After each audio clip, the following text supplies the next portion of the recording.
Избирательная комиссия муниципального образования Беловского городского округа решила зарегистрировать Курносова Алексея Викторовича, 16.12.1973 года рождения, кандидатом на должность главы Беловского городского округа на досрочных выборах 14 августа 2014 года в 10 часов 10 минут.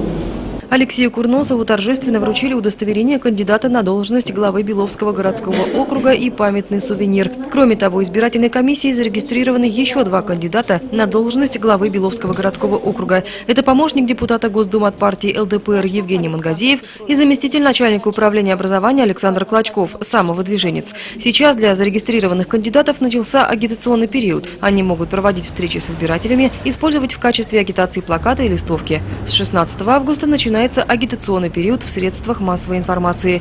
Более подробную информацию можно узнать на официальном сайте администрации города в разделе «Выборы».